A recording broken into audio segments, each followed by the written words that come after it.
पुस्तक का नाम सुप्रजनन, भावी पीढ़ी का नवसृजन। लेखक पंडित श्रीराम शर्मा आचार्य एवं डॉक्टर प्रणव पंड्या।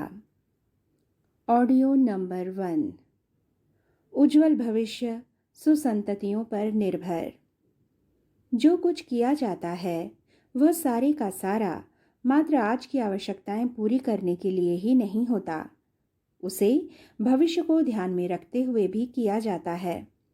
भोजन आज का बनाया आज खाया जाता है, पर अन्न भंडार इसलिए भरा जाता है कि अगले दिनों भी उसका उपयोग हो सके।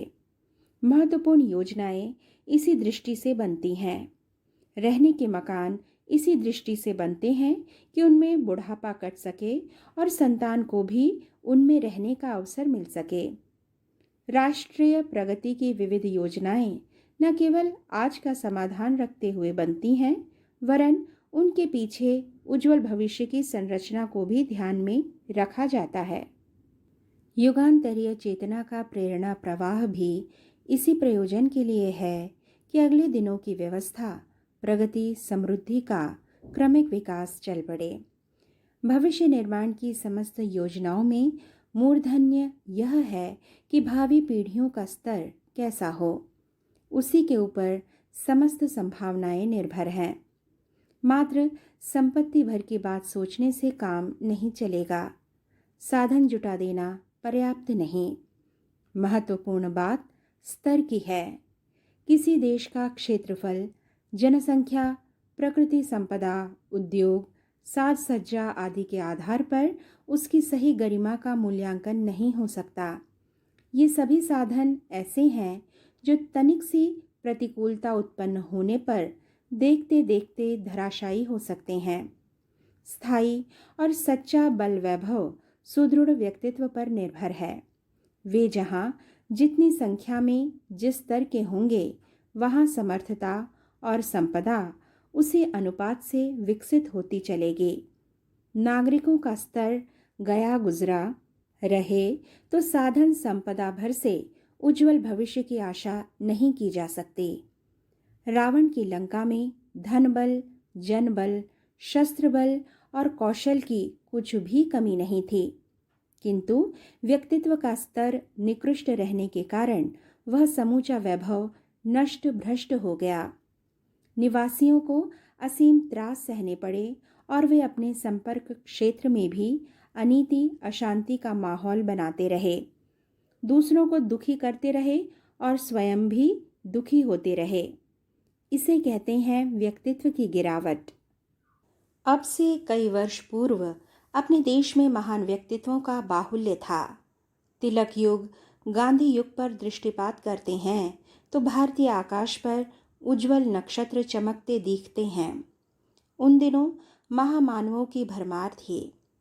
फल यह हुआ कि 1000 वर्ष की गुलामी से पददलित मनोबल से नया उभार आया और लाखों सत्याग्रहियों ने इतनी बड़ी शक्ति में जूझने का जौहर व्रत अपनाया। अंग्रेज चले गए, स्वाधीनता मिली।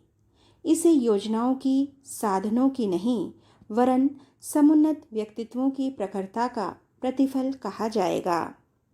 इन दिनों भी जापान, इजराइल, क्यूबा जैसे छोटे छोटे देश अपने प्रबल पराक्रम का परिचय देते देखे जाते हैं। इसका कारण वहाँ की संपदा नहीं, वरन नागरिकों की प्रखरता है। वह जहाँ भी होगी साधनों की कमी न रहेगी। इसके विपरीत जहाँ गए गुजरे निकृष्ट स्तर के लोगों की भरमार होगी, वहाँ नित नए कलह और संकट खड़े दृष्टिगोचर होंगे। नीत्से ने अपने व्यंग्यात्मक शैली में इन्हें ही चांडाल की श्रेणी में रखते हुए जड़ मूल से समाप्त करने का प्रतिपादन किया था। इससे भले ही हम सहमत न हों, लेकिन व्यक्तित्व के स्तर संबंधी तथ्य एवं तर्क अपने स्थान पर सही हैं।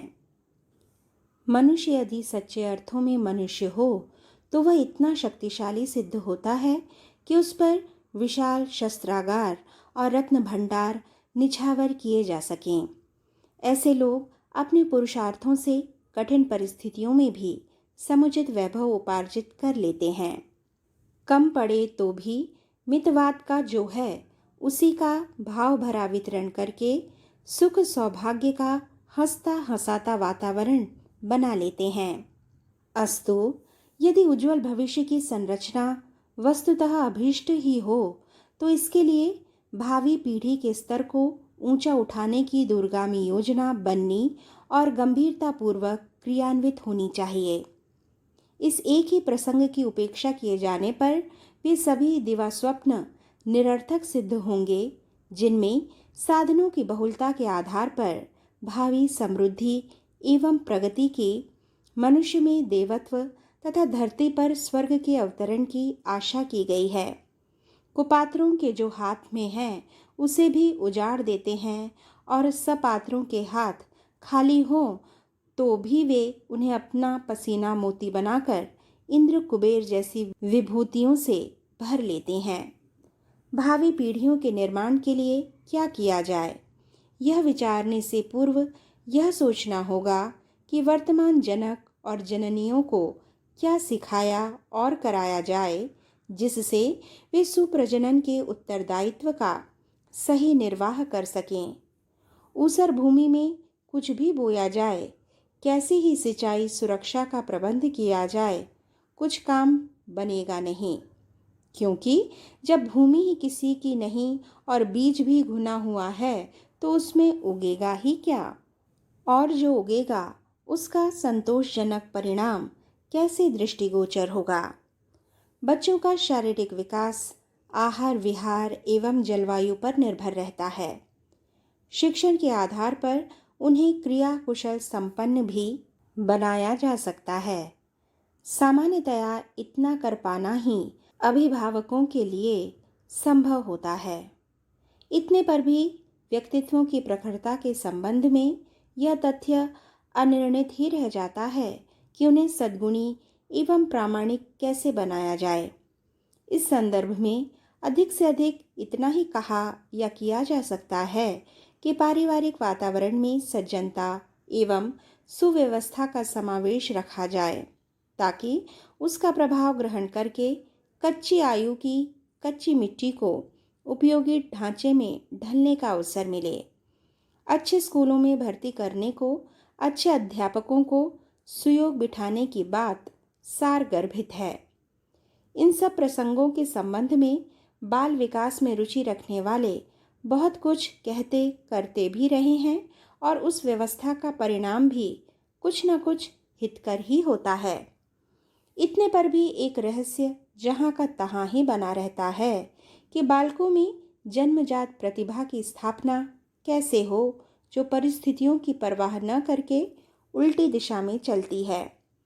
अच्छी परिस्थितियों में पले हुओं में से कितने ही न केवल दुर्गुणी वरन मूढ़मती भी होते हैं। इसके विपरीत विभिन्न परिस्थितियों में पैदा हुए बालक बुद्धि की दृष्टि से ऊंचे उठते भी देखे जाते हैं। ऐसे प्रसंग भले और बुरे दोनों ही स्तर के हो सकते हैं।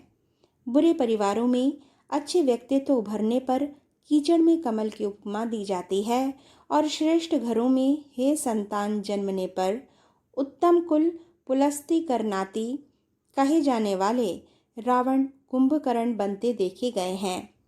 ऐसे ही उदाहरणों में संत कबीर के पुत्र कमाल का भी उल्लेख होता है। डूबा वंश कबीर का उपजे पूत कमाल अब एक उक्ति बन गई है जिसे उपयुक्त वातावरण की अवहेलना करके संतानों के कुमार्गगामी होने पर प्रयुक्त किया जाता है।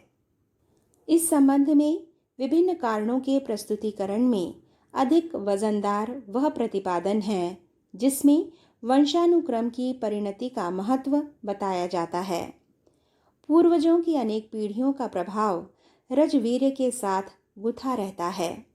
जीन्स, क्रोमोसोम आदि का ऊहापोह वैज्ञानिक क्षेत्रों में इसी संदर्भ में होता रहता है। आवश्यक नहीं कि माता पिता के सदृश ही बालक हो।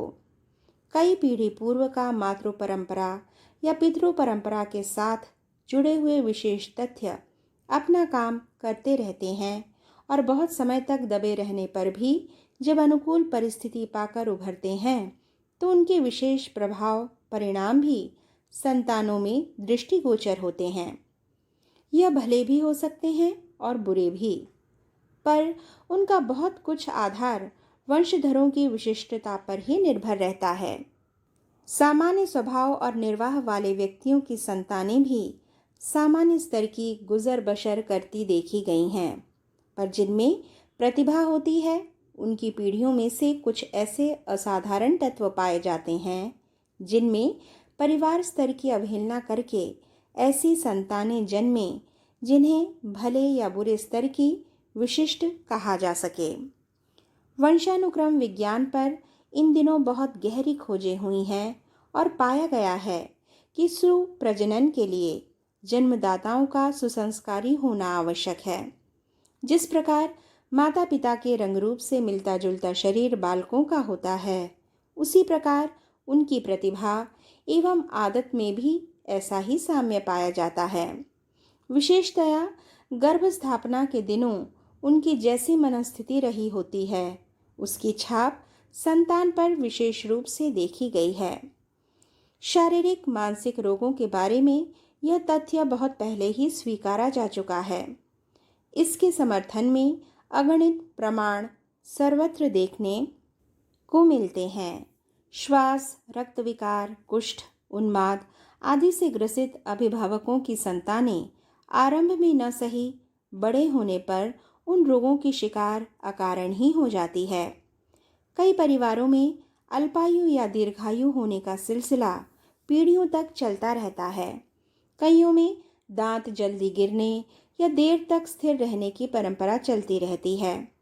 अब एक कदम आगे बढ़कर इतना परिशिष्ट और भी इस प्रतिपादन में जुड़ा है कि आदतों के संबंध में भी पैतृक विशेषताएं संतान को प्रभावित करती हैं। चारित्रिक गुणदोष भी लंबी अवधि तक पीढ़ियों में दृष्टिगोचर होते रहते हैं। स्वभाव का भी एक ढर्रा इसी आधार पर घूमता रहता है।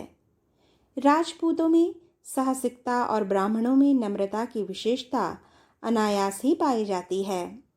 वैश्य परिवार में व्यवसाय बुद्धि न केवल वातावरण के प्रभाव से विकसित होती है, वरन जन्मजात रूप से वह कौशल और रुझान अपेक्षाकृत अधिक मात्रा में पाया जाता है।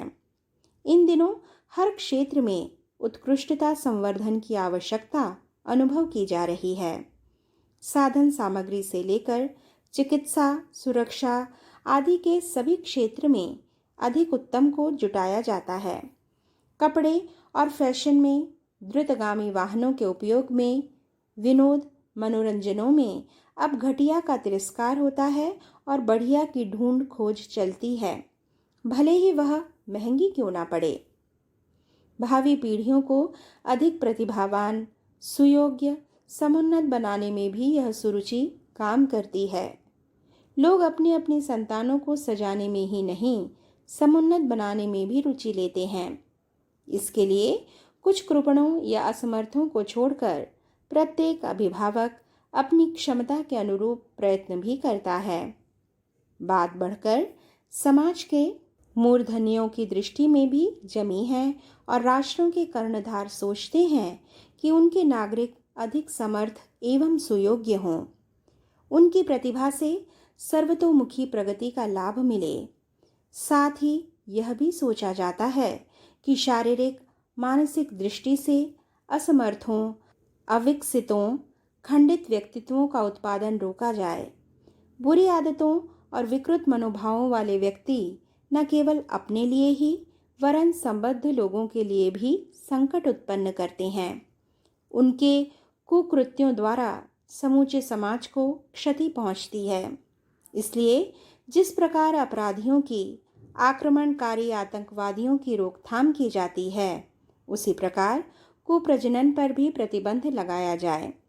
अच्छे उत्पादन के साथ ही यह भी ध्यान रखा जाए कि हेय या निकृष्ट के संबंध में प्रतिरोधात्मक प्रबंधों की व्यवस्था की जा रही है या नहीं। देव मानवों का निर्माण सुगढ़ सुसंस्कारी दंपति ही कर पाते हैं। स्तर बदले बिना सुसंतति को जन्म दे पाना संभव नहीं है। ऊपरी उपचार का, शिक्षा का, वातावरण का कुछ तो प्रभाव पड़ता ही है, पर वह इतना नहीं होता जिससे जन्मदाताओं की स्थिति में सर्वथा विपरीत प्रकार का व्यक्तित्व विनिर्मित हो सके। अच्छों के बुरे होना तो सरल है, पर बुरों के अच्छे उत्पन्न होने में असाधारण पुरुषार्थ की आवश्यकता पड़ेगी। शुभारंभ वहीं से करना होगा जहां उत्पादनकर्ताओं का स्तर साधना पराक्रम के द्वारा अभीष्ट प्रयोजन की सिद्धि में समर्थ बनाया जा सके।